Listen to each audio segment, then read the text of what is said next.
Okay, Methuselah here. I just want to do a snort video to maybe help new game masters who might be trying to run their first adventures and and are sort of getting bogged down. I'm about to travel and run my Albion campaign. Any of you who saw Matt Colville do an interview on me knows I've based a very successful gaming campaign on the Ares magazine, 1981, I believe, folio game of Albion, which is sort of the great death of fairies versus Fomorians and humans type game. It's been a lot of fun, and I've run it, and I'm sort of in the process now of kind of trying to formally write it all out and get it into some different game systems, since I think I've run it now 5 times in 4 game systems, and this will be the first time I run it in 5th edition, so I've been changing everything over to that because I haven't really played, or at least I haven't DM'd that much 5th edition since the playtest version came out a couple years back.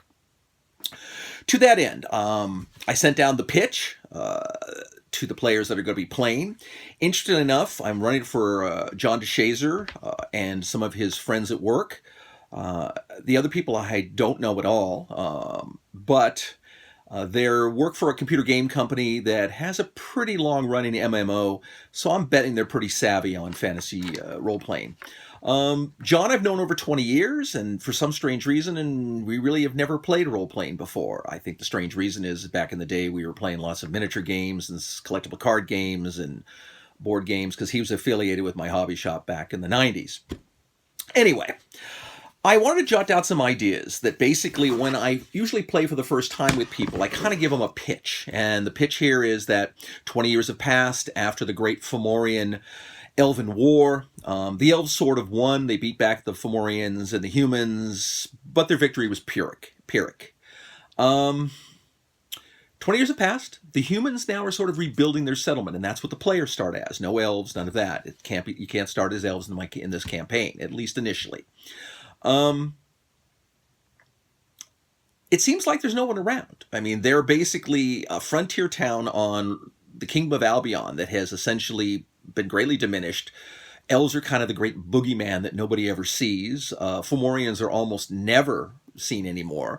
And the humans are sort of on the rise. And that's where the characters are at. They're still poor, and they're struggling, but a lot of adventurer types are making their living by raiding the local ruins, the elven ruins, the troll ruins. So this is sort of the hook into the game. Now, there'll be other things involved. And as I dotted it down, they started a town called Hoddenhill. It's a poor adventuring community, almost all humans. There are some other races that have come from Mundania, which would be the real world at this point. Takes place in about 350 BC, so we're looking at the Bronze Age.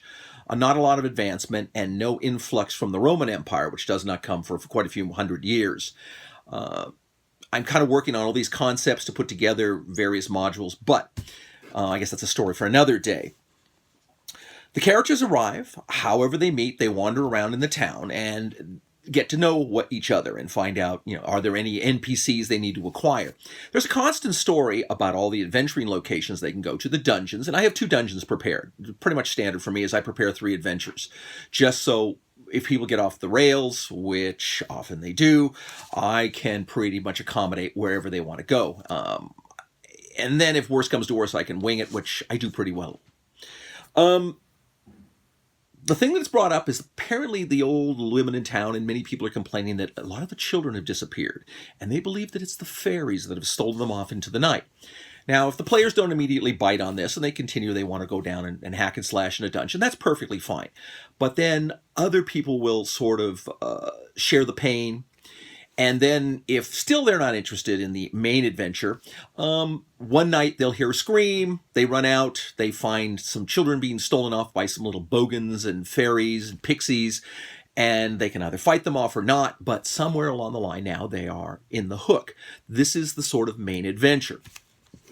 Now, you don't want to force people down this, and you sure want to make it always think it's their idea, but you can sort of guide them and lead them into adventuring because that's what you want to do. And you want to push the story forward. And my story, and obviously this game, is to find out what's going on in the darkness. Where the elves used to be, something else is going on, or maybe not. The The thing that's important here, and I wanted to digress a little bit, most videos I've ever seen seem to always address the game master, which I sort of just did. But the thing that really kind of becomes important in a lot of ways is the players. I don't think most players really understand their obligation to the game as much, or they don't appreciate that the more they become committed to the game, the better the game is going to be. I think people should always decide what they want to run. I mean, are they running a hero character? Are they sort of running a mercenary character who's just trying to make his way, grab some gold, establish himself, and have a nice life? Or are they running sort of a villain? I mean, maybe this guy's kind of hiding away and he's kind of maybe worked for the nefarious side and he's looking to build an evil empire of his own. All these things are all pliable within the game, but it really requires that the players, become more involved. Listen to what the game masters are telling you. They're laying out a storyline and they're hoping you bite. And I've been able to do this and kind of sometimes, square peg them into round holes, even if they don't bite. But I always want to make sure they think it's their idea. So you want to be persuasive in what the main adventure is you want to run. Now, again, if you really feel like that they're not getting it, you always want to have a nice little dungeon hack and slash they can go down and beat up on the undeads and steal some treasure and get some magic and some experience. And a lot of times for the murder hobo types, that's usually enough. They're usually pretty happy. But the really, really excellent campaigns are always made when the players can challenge the game master. I don't mean challenge like, oh, hey, you're not doing the rules right, though I've had that before in the past also. But really the idea is that once the story gets set and it's going down a path, the players can manipulate it. In My Albion campaign, first time I ran it, had a very interesting character that Matt Colville hornswoggled me into letting him run. He wanted to run a paladin, but a magic-using paladin, and not an ordinary magic-using paladin. He wanted to run an Atlantean paladin because of the fact that this took place, obviously, very old periods of time in history. He felt that this was a point when Atlantis was on the rise, and it was a powerful empire. And of course, I sucked into this because Matt's very persuasive, and he's a good gamer, and I knew he'd figure out a way to do it that would be fair and just to the game. And it became very interesting, and that's what you want. You want the players twisting the game around a bit so that you can become motivated. I think most players don't realize that DM burnout often occurs because the vast majority of the workload always falls upon the game master. And as my friend Don Hawthorne always says on gaming, the objective of the game is for everybody to have fun. But people need to remember that includes the game master too. And often the game master sort of becomes the whipping boy of the players where they're trying to get their characters to do, the heroic and valiant and superhuman type feats that they want to do. And they don't realize that there really is an important storyline going on here that in most cases the game masters are trying to get out. Now, sometimes they're not. Sometimes they're new and they're trying to learn their way. But if you help them, you can also help them build their storyline. So make a character that sort of fits into what they're saying they're looking to do. If your character is a ranger in a situation, now what is this doing? Well, you're exploring new areas and you're discovering new things. Very effective character. If you come in with a, half-orc barbarian monk cleric who is really looking to reestablish an orc empire in a place where there are no orcs, he's playing against type so drastically that it's very likely he's just going to cause problems for the game master. It's not. But, other things like Craig in my current Albion campaign is running a half Fomorian, which is a situation that no one quite knows. And we had to sort of figure out statistics and stats for this. I think we just basically used a Goliath. And that worked out great. But he had a whole factor of the characters he wanted to run and the class he wanted to run. And it came out to be a very interesting character. And because Craig had played before, there was lots of I would say, role-playing or cooperative role-playing, or cooperative storytelling, where Craig was pushing the story forward. And, because of that, you change the game to suit where the players are wanting to go. So my suggestion is you do that. If you're a player, really try hard to find something that fits into the game and play. And if you're new, You don't have to change the world, but just play something that sounds like, or ask the game master, is this going to be good in your game? Or is this going to be able to work? Or can I do this? Is it possible I can try to become the Baron in an area or something? And then they can lay out a framework for something like that to happen.